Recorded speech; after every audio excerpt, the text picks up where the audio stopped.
In a peaceful valley village bordered by endless green meadows lived a man named Daniel, a gentle soul known by everyone for one thing: he never refused anyone. Whether someone's well dried up, a wagon wheel snapped, a sick goat needed carrying, or a lonely elder wanted company, Daniel was the first person they called. He believed that kindness defined a good life, and perhaps it did.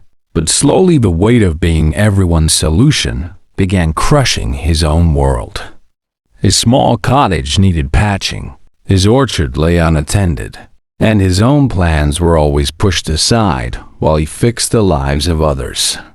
Each evening, when Daniel returned home exhausted, his father would murmur, "Son, you pour into everyone, but who pours into you?"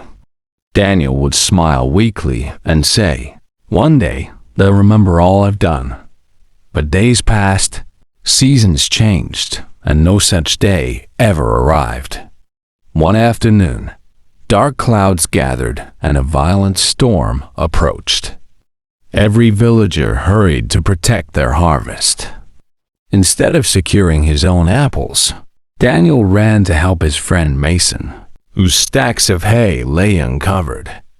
They worked together until the storm broke loose, and by the time Daniel returned, rain had destroyed nearly all his orchard.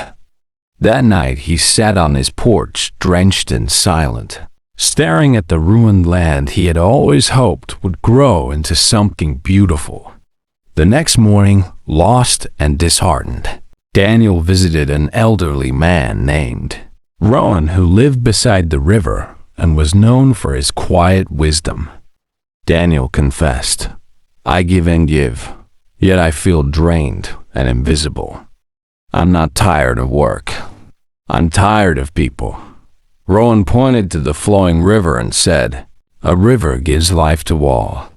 But when it rises beyond its limits, it floods and destroys everything, even itself. Kindness without boundaries becomes its own enemy." He advised Daniel to practice one simple rule for 7 days. Whenever someone asks for help, pause and ask, "Can I afford this today?" If not, simply say, "Not today." The first day tested him when Mason rushed over, asking Daniel to help move a sick animal.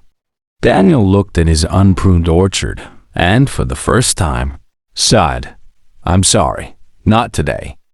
Tomorrow maybe, but today I need to take care of my own work." Mason stared in disbelief, but left. Daniel felt guilt twisting inside him, yet he stayed firm. By evening, he had accomplished more for himself than he had in months. As the week passed, he politely declined other small requests, and slowly he felt a calm he hadn't experienced in years. On the 4th day, heavy rain leaked through his roof, yet no one came to help.